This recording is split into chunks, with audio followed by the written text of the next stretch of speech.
સત્યમેવ જયતે.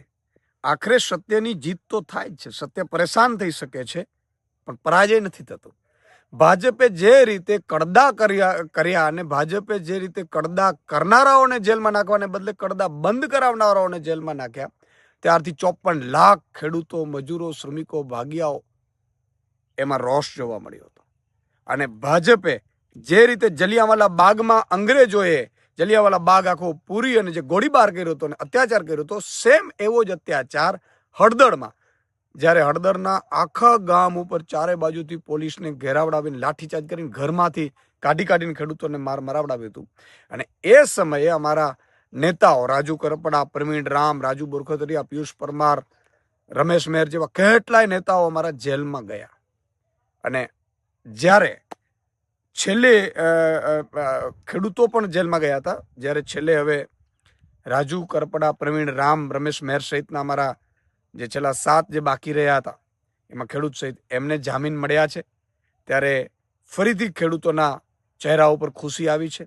તમે જોયું હશે, પતંગ મહોત્સવ હોય કે દિવાળી હોય, બધું આ લોકોએ જેલમાં મનાવ્યું હતું. કોના માટે? પરમારથ માટે, બીજાના માટે. આ જેલ જે ગયા છે આ નેતાઓ, એ લોકોના અવાજ માટે ગયા હતા. અને ભાજપે ષડયંત્ર કરીને વધુમાં વધુ જેલમાં રહે એવા પણ પ્રયાસો કર્યા. ક્યારેક આઈઓ હાજર ન રહીએ, ક્યારેક ચાર્જશીટમાં ન મૂકે, ચાર્જશીટમાં દિવસો કાઢે ને અદાલતો પાસે દિવસો માંગ્યા કરે. અમને ખબર હતી કે તમે જેલમાં નાખવાના તમામ પ્રયાસો કરશો, પણ આખરે જીત તો સત્યની થવાની છે, બંધારણની જીત થવાની છે. અને આખરે અમને જામીન મળ્યા છે. હું તમામને અભિનંદન પાઠવું છું.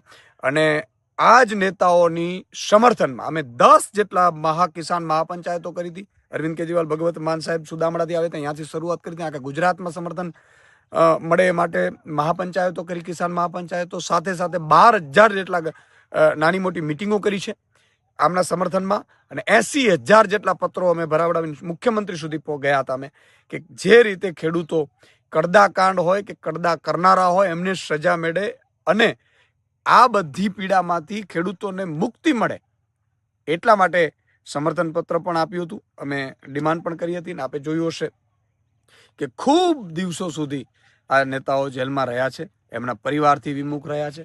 હું ખેડૂત આગેવાનો, ખેડૂતના દીકરાઓ અને ખેડૂતોને વિનંતી કરું છું, તમારા માટે લડનારા યોદ્ધાઓ ફરીથી આવે છે, ફરીથી તમારી વચ્ચે આવશે અને તમારો અવાજ આ જ બુલંદીથી ડબલ બુલંદથી અવાજ બનશે, એની હું ખાતરી આપું છું.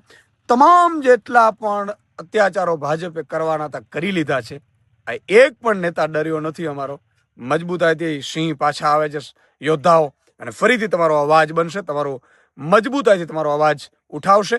અને આગામી સમયમાં આ જ નેતાઓને લઈને અમે વિવિધ કાર્યક્રમો પણ કરીશું.